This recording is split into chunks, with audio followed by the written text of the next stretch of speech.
Hello everyone, मैं अंकुर वाबेले आप सभी का स्वागत करता हूं आपके अपने channel magnet brains Hindi medium पर।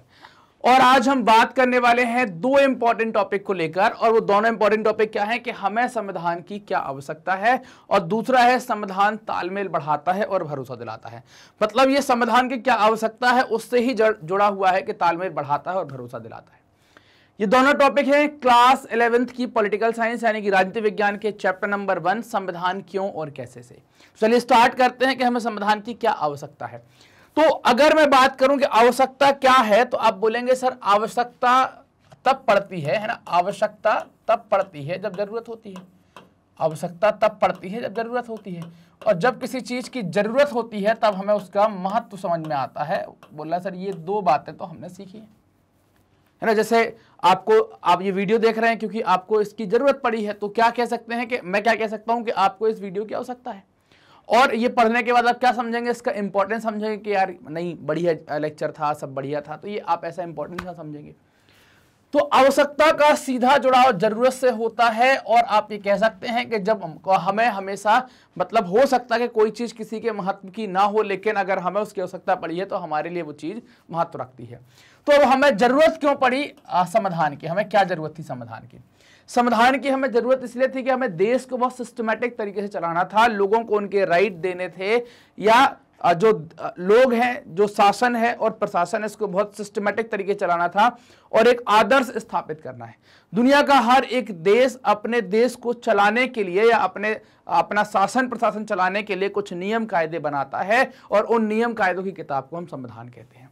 हालांकि हम देखेंगे अभी आगे आकर के संविधान कैसे बना है, संविधान कैसे तैयार होता है, ये सारी बातें हमें आगे आकर देखनी है और एक एक करके हमें उन पर चर्चा करनी है। तो जैसे ही संविधान की क्यों आवश्यकता वाली बात आती है और ये पता चला, तो फिर आपके मन में कई सारे सवाल आ जाते हैं ना, कई प्रकार के सवाल आ जाते हैं। जैसे आप देखें कि संविधान क्या है ना, सबसे पहली चीज आ जाएगी संविधान क्या है ना। आप बोलेंगे सर ये क्या कहलाता है संविधान, सबसे पहली चीज क्या पर आ जाएगी। फिर आप दूसरा कहेंगे कि सर ये कार्य क्या करता है, एक बात यह आ जाएगी कि इसका फंक्शन क्या है, क्या काम करेगा। फिर उसकी भूमिका क्या है, एक सवाल आपके जीवन में ये रहेगा या आपके दिमाग में ये रहेगा, और आप बोलेंगे कि इसका दैनिक जीवन में क्या संबंध है हमारे, ये आपके ऐसे कुछ सवाल होंगे। हल्के हल्के जवाब मैं यहां पर दे देता हूं, बाकी डिटेल जवाब आपको चैप्टर जब थ्रू आउट चैप्टर आप पढ़ रहे होंगे तब आपको सारे जवाब भी मिल जाएंगे। संविधान क्या है, तो आप कह सकते हैं कि संविधान एक ऐसी किताब है या ऐसे आदर्शों और नियम कायदों का एक ऐसी किताब है जिसके माध्यम से हम अपने देश को चला पाते हैं और सिस्टमैटिक तरीके चला पाते हैं, बहुत अच्छे तरीके से चला पाते हैं। इसके कार्य क्या है, तो कार्य हमने अभी बात कर ली कि कार्य क्या हो जाएंगे, देश को कायदे से चलाने के लिए, लोगों को उनके अधिकार बताने के लिए, सरकार को उनके दायरे और उनके अधिकार शक्तियां बताने की जो पुस्तक है या जो नियमावली है उसको हम संविधान कहते हैं। ये इसका कार्य है, संविधान के अंदर लिखी गई चीजें। मतलब कि कोई भी व्यक्ति संविधान से ऊपर रहकर कार्य नहीं करेगा, सभी कुछ क्या होगा, संविधान के दायरे में रहकर सभी को काम करना होगा।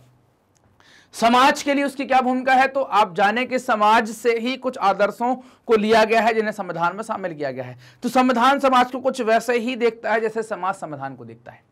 मतलब समाज संविधान को जैसे चाहता है कि वो एक ऐसा संविधान बने कि आदर्श समाज स्थापित करे, तो संविधान भी समाज के लिए ऐसी ही कुछ बातें करता है कि वो एक आदर्श समाज की स्थापना करे, जहां पर छुआछूत ना हो, ऊंच नीच ना हो, स्त्री पुरुष का भेद ना हो, अमीरी गरीबी का भेद ना हो, सबको समान न्याय मिले, सबको समानता मिले, सबको स्वतंत्रता मिले। इस प्रकार की बातें हमारा संविधान करेगा। हमारे दैनिक जीवन में संविधान का क्या संबंध है, तो दैनिक जीवन में संविधान का मतलब यह है कि हमारे कौन से अधिकार हैं जिनका रोज हनन होता है, हमको ये पता होना चाहिए।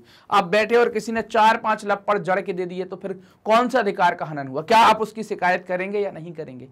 तो आपके दैनिक जीवन में भी आपको कुछ अधिकार दिए गए हैं जिनकी आवश्यकता होती है और रोज हमें उनकी आवश्यकता पड़ती है, हम जाने या ना जाने, लेकिन आपको अधिकार दिए गए हैं। तो आपको आपके दैनिक जीवन में दिए जाने वाले अधिकारों की जानकारी प्रदान करना और साथ ही साथ आपको ये सजग बनाना, इसके लिए जागरूक बनाना कि आपके अधिकारों का हनन ना हो सके। ये हमारे दैनिक जीवन में संविधान का संबंध होता है, संविधान की दैनिक जीवन में जरूरत होती है। अब ये सवाल आप बोले कि सर छोटे छोटे आंसर तो आपने बता दिए, आपको लग रहा है कि यार ये बड़े कठिन है ना, लेकिन ये उतने कठिन के उत्तर नहीं है जितना आप सोच रहे हैं। कई सारी चीजें तो इतनी कठिन होती है, कई सारी चीजों को तो कई सारे लोगों को तो लग रहा होगा यार बोले अब 10वीं से 11वीं आ गया, अब और पता नहीं क्या क्या पढ़ना। ये कठिनाइयां रहती हैं और इन कठिनाइयों को हल करने का रास्ता कहीं ना कहीं निकाला जाता है। कुछ ना कुछ तरीके से हम इन कठिनाइयों का रास्ता निकालते रहते हैं, इन्हें हल करने का रास्ता निकालते रहते हैं। कैसे हम इनको सॉल्व करेंगे, कैसे हम इनको मतलब इन समस्याओं को हटाएंगे, इन हर्डल्स को हटाएंगे। सबके तरीके अलग होते हैं, हटाने के तरीके अलग होते हैं, हम तरीके ढूंढते रहते हैं और ये सब चीजें हम करते रहते हैं। अब हम बात करने वाले हैं कि समाधान क्या है, तो उसमें पहले स्टेप पर हम आएंगे कि समाधान सबसे पहली मतलब समाधान की क्या आवश्यकता है। तो आवश्यकता के अंतर्गत अगर पहली चीज की मैं बात करूं कि समाधान तालमेल बढ़ाता है। क्या करता है? तालमेल बढ़ाता है और भरोसा दिलाता है। ये यहां पर बात की गई। तालमेल क्या है कि आपस में कोऑर्डिनेशन बढ़ाएगा और ये भरोसा दिलाना मतलब एश्योरेंस हो जाएगा। तो ये तालमेल बढ़ाएगा और भरोसा दिलाएगा। उदाहरण के तौर पर बात करते हैं कि आप मतलब कि आप एक ह्यूमन है, एक इंसान है ना, है कि नहीं है? आप एक इंसान है और आप इंसान जो है वो एक ऐसा प्राणी है जो अकेला नहीं रह सकता है ना, जो अकेला नहीं रह सकता, कहीं ना कहीं वो समूह में रहना ही पसंद करता है। तो आप किसी समूह का हिस्सा है, एक बड़े समूह का हिस्सा है।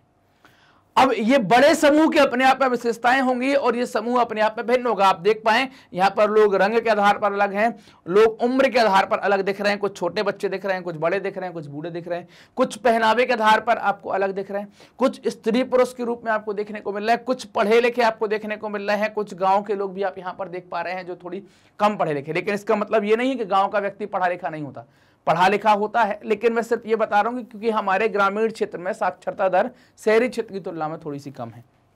ठीक, तो ये क्या है यहाँ पर कि एक बड़ा समूह है जिसकी अपनी विशेषताएं होंगी लेकिन वो आपस में भिन्न होंगे, है ना। ये समूह की कुछ अपनी विशेषताएं, हर समूह की अपनी कुछ विशेषताएं होंगी, लेकिन उस समूह के जो सदस्य हैं वो आपस में अलग अलग मामलों को लेकर भिन्न होंगे। जैसे कि हमने बात करी, सबसे पहले हम बात करेंगे धर्म के आधार पर, मतलब किसी का धर्म हिंदू हो सकता है, कोई मुस्लिम हो सकता है, कोई ईसाई हो सकता है ना, कोई ईसाई हो सकता है, कोई जैन हो सकता है, कोई सिख हो सकता है, और कोई ये हो सकता है कि वो ईश्वर को नहीं मानता, नहीं मानने वाला भी हो सकता है,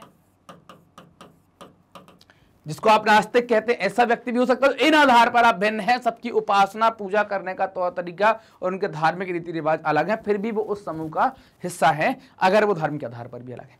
व्यापार के आधार पर भी अलग हो सकते हैं। व्यापार के आधार पर अलग होने का तरीका क्या है, तो आप यहां पर देखेंगे कि व्यापार के आधार पर कोई थोक का व्यापार करता है, कोई फुटकर व्यापार करता है, कोई उद्योग चलाता है, कोई सेवा देने का काम करता है ना। तो इस प्रकार से व्यापार के आधार पर भी उस समूह में जो लोग हैं वो अलग अलग हैं, फिर भी समूह के साथ है, तो इसकी कुछ विशेषताएं हैं।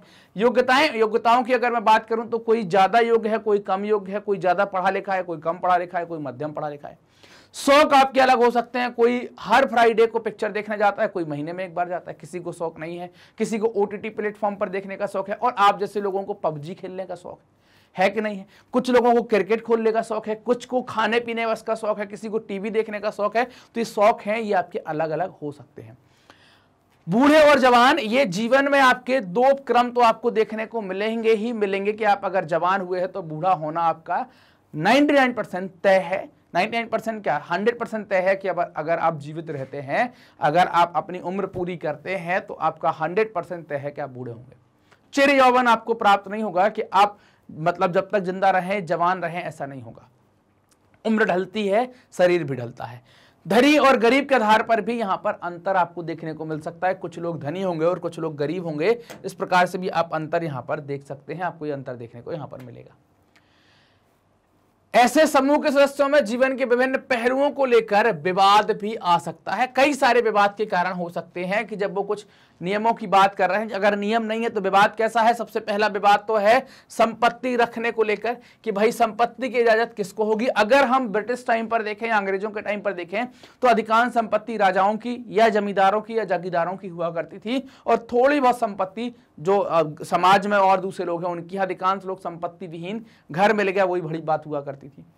बच्चे को स्कूल भेजना चाहिए या नहीं भेजना चाहिए, अब ये बात आ गई यहाँ पर। एक तो यहाँ पर विवाद है कि बच्चों को स्कूल भेजना है तो ये माता पिता तय करें या बच्चा तय करे।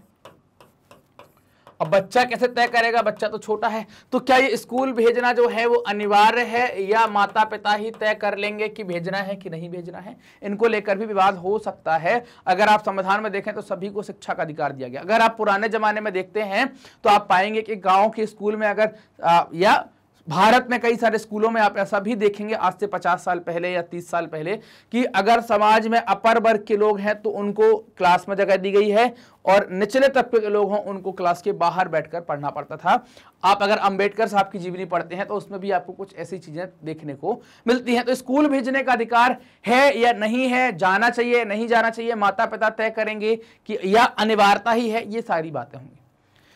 समूह अपनी सुरक्षा पर कितना खर्च करे ये भी उसको तय करना पड़ेगा कि समूह सुरक्षा पर खर्च करे या बहुत सारे पार्क बनवा दे, है ना। तो ये सब कुछ समूह को तय करना पड़ता है। समूह के सदस्य अपने ही सदस्यों से भेदभाव करने देंगे, मतलब वो ये चाहते हैं कि हमारे सदस्यों के साथ भेदभाव होता रहे, ऐसा भी हो सकता है क्या। ये सभी पॉइंट जो है वो विवाद का कारण हो सकते हैं, इनके आधार पर विवाद हो सकता है। अब इनमें आपको अंतर अलग अलग देखने को मिल सकते हैं। अंतर अलग अलग कैसे देखने को मिल सकते हैं कि अगर आप देख रहे हैं स्कूल जाने को लेकर तो अंतर कुछ आप अलग देख पाएंगे। अगर आप बात कर रहे हैं कि समूह के सदस्यों को विभेद तो उसका अंतर, लेकिन आपको यहां पर विभेद या अंतर देखने को मिलेगा, लेकिन अंतर जो होगा वो अलग होंगे, है ना। हर जगह मतलब ऐसा नहीं होगा कि अगर हम बात करें समूह से भेदभाव का अंतर कुछ और होगा, अमीरी गरीबी का अंतर कुछ और होगा, मतलब उनके पैमाने कुछ और होंगे। लेकिन इन सब विभिन्नताओं के बावजूद आपको रहना तो साथ में ही है, आपको रहना तो साथ में ही और समूह के साथ रहना है और समूह के एक दूसरे मेंबरों पर आपको आश्रित भी रहना है, उनके ऊपर निर्भर भी रहना है और आपको एक दूसरे लोगों के सहयोग की जरूरत भी वहां पर पड़ेगी। बिना सहयोग के तो आप काम नहीं कर पाएंगे, तो आपको सहयोग की जरूरत भी वहां पर पड़ने वाली है। तो अब करें क्या कि शांतिपूर्वक ही लोग यहां पर बने रहें। ऐसा क्या किया जाए कि लोग शांतिपूर्वक रहें, ऐसा हम क्या कर दें भाई, ये बड़ी समस्या की बात है कि क्या किया जाए। तो ऐसे के लिए हमको एक काम करना चाहिए, कुछ बुनियादी नियम बना दो कि भाई इन नियमों को आप मानना पड़ेगा। हर एक वर्ग को, हर एक जाति को, हर एक मतलब जिस भी जगह में हमारे जिस क्षेत्र में हमने नियम लगाए हैं वहां के हर एक व्यक्ति को ये नियम मानने पड़ेंगे। तो लोग एक साथ रह सकते हैं अगर हम कुछ बुनियादी नियमों पर सहमत हो जाते हैं। किस पर? कुछ बुनियादी नियमों पर सहमत हो जाते हैं तो लोग एक साथ रह पाएंगे। अब बुनियादी नियम क्या होंगे और ऐसे नियम क्यों चाहिए? ऐसे नियम इसलिए चाहिए, पहली चीज तो हमें शांति चाहिए। ऐसे नियम हमें इसलिए चाहिए, पहली चीज तो हमें शांति चाहिए, इसलिए हम इन नियमों की बात कर रहे हैं। दूसरी, अगर ये नियम ना हो, ये बुनियादी नियम ना हो तो क्या दिक्कत आ जाए कि असुरक्षित, मतलब क्या होगा कि लोग जो है वो असुरक्षित महसूस करने लगेंगे।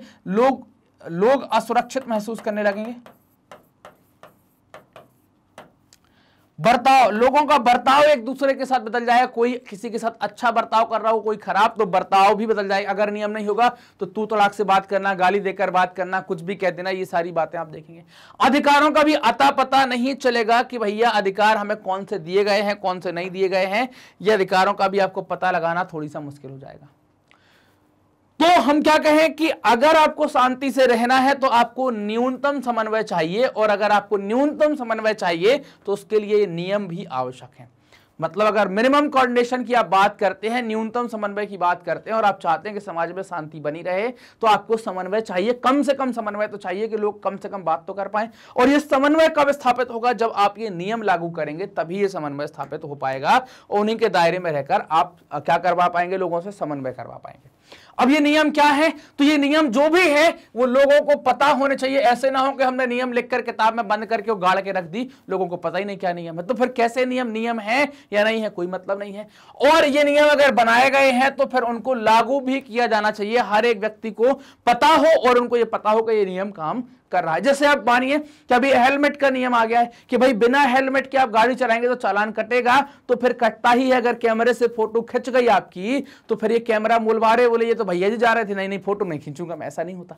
खींच ही लेगा और आपके नंबर पर खट से ट्रेस करके आ जाएगा। आपको ऑनलाइन 500 रुपए या जो भी चालान की फीस है वो भरनी पड़ेगी। तो नियम सबको पता है। आपको ही पता है कि सर हेलमेट पर फाइन लगता है, फिर भी लगाकर नहीं जाते हैं, वो एक अलग बात है। लेकिन पता है कि नियम है कि हेलमेट लगाना है, और यह भी पता है कि अगर नहीं लगाते हैं, है ना, तो ये हेलमेट लगाने का नियम लागू किया गया है। अगर आपको क्या करना है? उसका पालन करना है। हेलमेट लगाकर जाना भी है, और अगर आप हेलमेट लगाकर जाते नहीं है तो आपको क्या मिलेगा? दंड मिलेगा, जो आपको 500 या 600 या जो भी फाइन रखा गया उस फाइन के रूप में आपको देना पड़ेगा। मतलब न्यायालय में क्या किया जा रहा है? इन नियमों को लागू किया जा रहा है, और फिर आपको, अगर आप नहीं मानते हैं तो आपको दंड दिया जाएगा। तो नियम क्या है? लोगों को पता हो, लागू किए गए हों, लोग पालन भी करें, और ना पालन करने वालों को दंड भी मिले। तो संविधान का पहला काम यहां पर आपको समझ में आ गया। संविधान का पहला काम आपको यहां पर समझ में आ गया कि उसकी कि वह बुनियादी है ना, बुनियादी नियमों का एक ऐसा क्या है, वह बुनियादी नियमों का एक ऐसा समूह उपलब्ध कराए जिससे समाज के सदस्यों में एक न्यूनतम समन्वय और विश्वास बना रहे। क्या हो, जिससे समाज के सदस्यों में एक न्यूनतम समन्वय और विश्वास बना रहे। ये संविधान का पहला काम हो जाता है। तो हमने देखा कि संविधान क्या है, तो हमने अल्टीमेटली एक आंसर निकाल लिया कि संविधान क्या है, तो उसका पहला काम हमको यहां पर मिल जाता है। मैग्नेट ब्रेन्स अपनी हाई क्वालिटी एजुकेशन, साथ ही साथ फ्री एजुकेशन के लिए भी जाना जाता है। मतलब आपको सभी वीडियोस मिलते हैं हमारे ऑफिशियल यूट्यूब चैनल पर, हमारी वेबसाइट पर, हमारे एप्लीकेशन पर 100% free. E notes and E book चाहते हैं तो लिंक डिस्क्रिप्शन में दी गई है, लिंक के थ्रू आप आगे बढ़ सकते हैं। आप हमसे कनेक्ट कर सकते हैं यूट्यूब, फेसबुक, इंस्टा, ट्विटर और टेलीग्राम के माध्यम से। ये वीडियो आप देख रहे हैं मैग्नेट ब्रेन्स के Hindi channel magnet brains Hindi medium पर, तो चैनल को सब्सक्राइब करें, वीडियो को लाइक करें और अपने दोस्तों के साथ भी शेयर करें। कमेंट सेक्शन में जाएं, कमेंट करके भी बताएं कि आपको वीडियोस कैसे लग रहे हैं। मिलते हैं अगले वीडियो में, तब तक अपना ध्यान रखिए, ख्याल रखिए, मस्त रहिए, पढ़ते रहिए।